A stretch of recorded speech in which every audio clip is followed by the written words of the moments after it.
Good morning friends, कैसे हैं आप सभी के सभी। आई होप सभी हेल्दी हैं, कंसिस्टेंटली प्रिपेयर कर रहे हैं। तो जैसे कि आप वीडियो के टाइटल से देख सकते हैं, आज के सेशन में मैं कुछ पॉइंटर्स, कुछ इंपॉर्टेंट चीज़ें आप लोगों के साथ शेयर करूंगा, जो आई एम होपिंग कि अगर आप अपनी प्रैक्टिसेस में, अपने टाइम टेबल में इंक्लूड करोगे तो जो थोड़ी सी जो कमी रह रही है ना, काफ़ी बच्चे ऐसे हैं जो कुछ मार्क्स से कुछ गैप से रह जाते हैं, वो गैप नहीं रहेगा। वो गैप हम अब फिल करने की कोशिश करेंगे। ठीक है, तो starting with the first point, जो भी एग्जाम आप टारगेट कर रहे हो, जैसे कि लेट्स से अभी करंटली सिचुएशन ऐसी है कि बहुत सारे नोटिफिकेशंस आए हुए हैं और आगे भी बहुत सारे नोटिफिकेशंस आएंगे। मतलब आने वाले जो 3-4 महीने में हैं उनमें एग्जाम से एग्जाम्स होने वाले हैं। तो अब एग्जाम स्पेसिफिक स्ट्रैटेजी बहुत इंपॉर्टेंट हो जाती है। अब वो स्ट्रैटेजी ये नहीं है कि आपको दुनिया भर में घूम के ढूंढनी है, वो आप खुद भी फिगर आउट कर सकते हो यार। ऐसा नहीं किसी तीसरे बंदे को ही आपको बतानी पड़ेगी कि भाई XYZ जो भी स्टूडेंट हैं कि ये स्ट्रैटेजी लगाओ। कोई ज़रूरी नहीं। आप यार इतने टाइम से प्रिपेयर कर रहे हो, आपको खुद को अपनी स्ट्रैटेजी फिगर आउट करनी चाहिए ना, क्योंकि इस प्रोसेस में आपको बहुत सारी चीज़ें खुद से सीखने को भी मिलती है। जैसे कि लेट्स एग्जांपल मैं अपनी अगर बात करूँ, 2015 में मैंने SBI PO का एग्ज़ाम क्लियर किया था। SBI PO का एग्ज़ाम जब दिया था उस टाइम कोई एवेन्यूज़ नहीं रहते थे, ऑल्दो मैं मानता हूँ कॉम्पिटिशन काफ़ी कम भी था, बट कुछ भी नॉलेज नहीं थी। तो ये जो स्ट्रैटेजी फिगर आउट करना है, ये सारा इन द प्रोसेस ही मैंने किया है। और बाकी भी जो आप लोगों को जो सेलेक्टेड कैंडिडेट्स बताते हैं, उनको किसी ने स्ट्रैटेजी बताई नहीं थी, उन्होंने खुद नहीं फिगर आउट की ना। और खुद फिगर आउट करने के प्रोसेस में क्या फ़ायदा हुआ? ये फ़ायदा हुआ उन्हें और भी बहुत सारी चीज़ें सीखने को मिली। इसका एक छोटा सा एग्जाम्पल मैं आपको देता हूँ। कोई भी क्वेश्चन अगर कोई दूसरा समझाता है, ऑब्वियसली वो हेल्प करता है, बट वही क्वेश्चन अगर हम कोशिश करके फिगर आउट करने की कोशिश करते हैं तो इन द प्रोसेस हम बहुत सारी चीज़ें सीख जाते हैं। वैसे ही स्ट्रैटेजी भी ट्राई एंड टेस्ट के मेथड से आपको खुद को फिगर आउट करनी चाहिए। तो जैसे कि आप लोग SBI PO को टारगेट कर लो, तो SBI PO के रफली प्रीलिम्स के आपका 3rd वीक ऑफ नवंबर है, अभी चल रहा है, हम मिड ऑफ अक्टूबर में है। तो बेसिकली माना जाए महीने से थोड़ा सा ऊपर टाइम, मे बी महीने से थोड़ा सा ऊपर टाइम आप लोगों के पास है। तो टारगेट करना स्टार्ट करो। स्ट्रैटेजी आप अपनी खुद की प्रिपरेशन लेवल के अकॉर्डिंग बनाओगे, क्योंकि सबका अलग अलग लेवल है। एक है जिनको अभी बेसिक्स भी पूरी तरह क्लियर नहीं है, एक जिनके बेसिक्स क्लियर है बट प्रैक्टिस अच्छे से नहीं कर रखी है, फिर तीसरे टाइप के वो जिनके बेसिक्स भी क्लियर है, प्रैक्टिस भी काफ़ी हो चुकी है, अब बस कंसिस्टेंट बेसिस पे थोड़ा थोड़ा इंप्रूव करने की कोशिश कर रहे हैं थ्रू मॉक्स, थ्रू कंसिस्टेंट प्रैक्टिसेस। तो ये तीनों जो स्टेजेस है ना, वो अलग अलग स्टूडेंट्स हैं, ये अलग अलग प्रिपरेशन लेवल है और इनके लिए स्ट्रैटेजी भी अलग अलग बन जाती है। तो अकॉर्डिंगली आप जिस लेवल पे स्टैंड करते हो उसके अकॉर्डिंग बनाओ।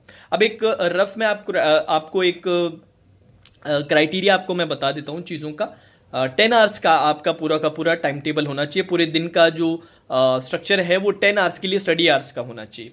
अब डिपेंडिंग ऑन, जैसे कि लेट्स से सर हम प्री भी और मेंस भी दोनों साथ में कर रहे हैं, तो इनको प्रॉपरली आप डिस्ट्रीब्यूट करो कि यार प्री की ऑलरेडी सर काफ़ी अच्छी प्रिपरेशन है, प्री के कुछ एग्जाम्स भी क्लियर कर लिए, मेंस को और अच्छे से स्ट्रॉन्ग करना है, तो प्री का आपने जैसे 40% रख लिया, बाकी 60% हम मेंस को दे रहे हैं। अब ऐसा है कि सर प्री में भी थोड़ा अभी तक पूरी तरह से पकड़ नहीं आई है, कुछ कुछ मार्क्स से जैसे कि हम बात कर रहे हैं सर रह जाते हैं प्री में भी, तो थोड़ा सा इंक्रीज कर दो, 60% प्री, 40% मेंस। अब जैसे एग्जाम के बिल्कुल पास आने लगे, 10 दिन बचे हैं, तब आप प्री का पूरा मेजॉरिटी जो सेक्शन है प्री को देना स्टार्ट कर सकते हैं।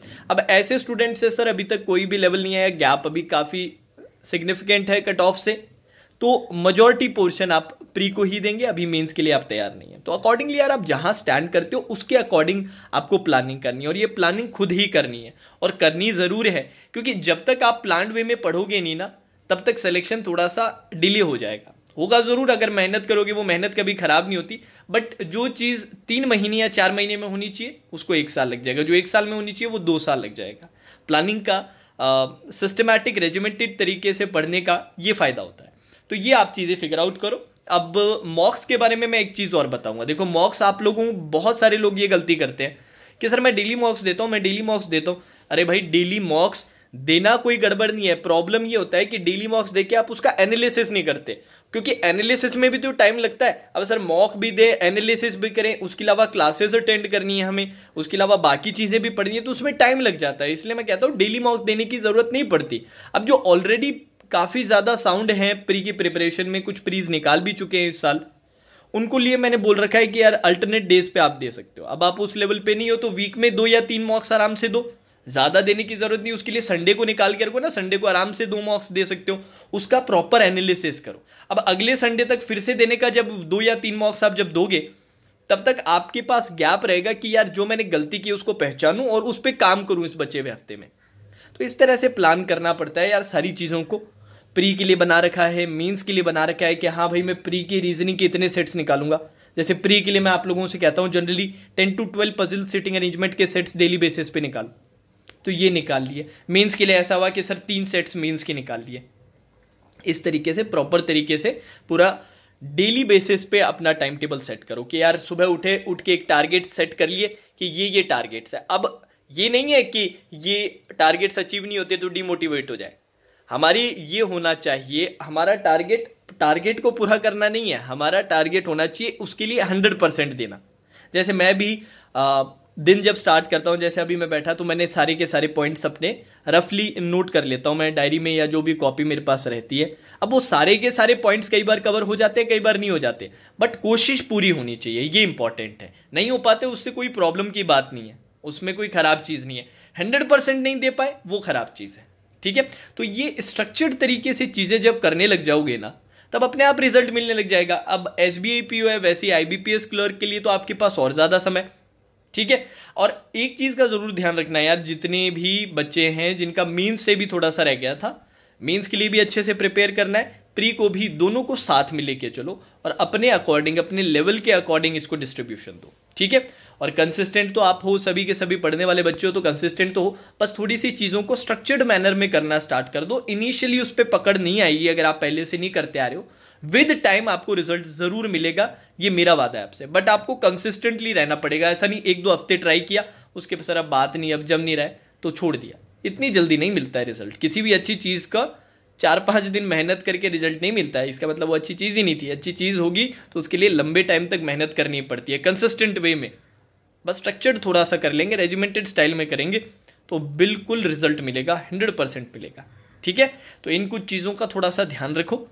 और 10 आवर्स का जो स्टडी आवर्स मैंने बताया वो 10 आवर्स का करो यार, 10 घंटे तो अब पढ़ना पड़ेगा। सीज़न ऐसा आ चुका है, एग्ज़ाम्स बहुत करीब है और अपने तो प्री और मेंस आप लोग मेजॉरिटी स्टूडेंट्स हैं वो प्री मेंस दोनों आजकल साथ में लेके चल रहे हैं, तो 10 आवर्स तो देने ही पड़ेंगे, ठीक है। बाकी जो प्रैक्टिस के लिए और कोर्सेज हैं वो तो प्लेलिस्ट आप लोगों को पता है चैनल पे इतनी सारा कंटेंट है ना फ्री में, पूरा उसको कंप्लीट कर लोगे तो भी काफ़ी अच्छी तैयारी हो जाएगी, ठीक है।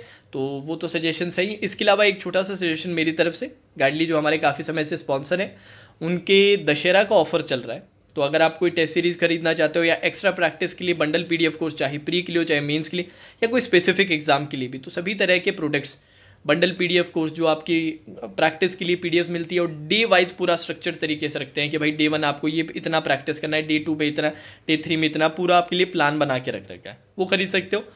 टेस्ट सीरीज आपकी एग्जॉस्ट हो चुकी है तो इनकी मॉक टेस्ट सीरीज़ खरीद सकते हो, सभी पे 50% ऑफ है।